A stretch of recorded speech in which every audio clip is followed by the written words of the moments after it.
In the midst of a battlefield, as two mighty armies stood poised for war, a warrior breaks down, not because he fears death, but because he fears adharma. And that warrior is Arjuna. And it is in this moment of collapse, Lord Krishna utters a verse which would echo through millennia, guiding not just warriors but every human soul. Karmanye vadikaraste ma phaleshu kadachana. You have the right to perform your duty, but not to the fruits of your actions.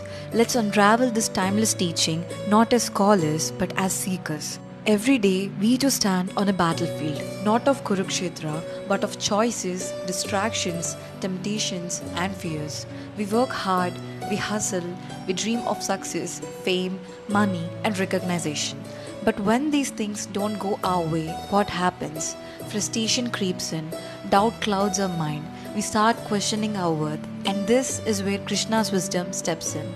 He says, do your karma, do your work, do it with full effort, but surrender the results. Why? Because the outcome is never fully in your hands. Think of a farmer. He tills the land, sows the seed, waters the field. But can he control the rains? Can he command the sun? No, he can only do his part. The rest is up to the universe. Krishna tells Arjuna, you have control only over your actions, not the outcome. This is not defeatism, this is liberation. Because when we stop obsessing over results, we free ourselves from anxiety. We work with joy. We give our best without fear of failure. So, what is your karma? Is it your job? Your family responsibilities? Your spiritual practices? Yes, and more. Your karma is whatever you're meant to do this in this moment, with awareness, with sincerity, and with selflessness. For Arjuna, it was to fight, even if it is meant of raising weapons against his own blood, because his duty as a warrior was to protect Dharma.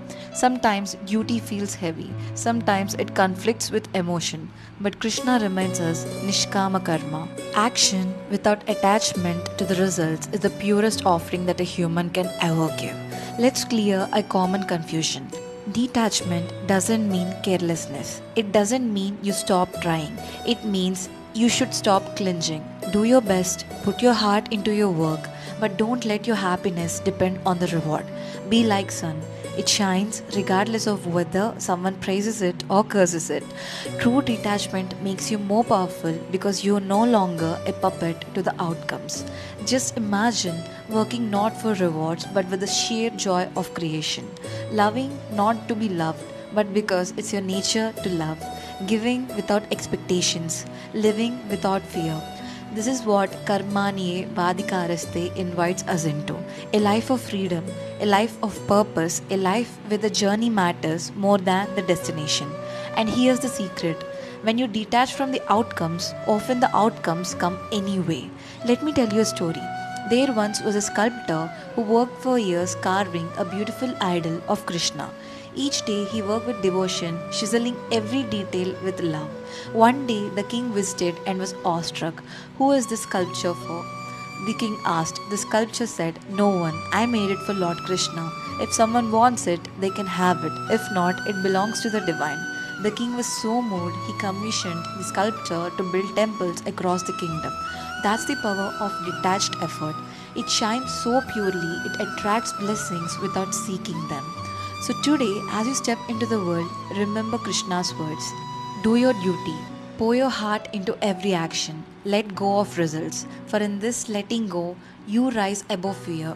You dissolve ego. You awaken the soul. Karmanye vadikaraste ma phaleshu kadachana.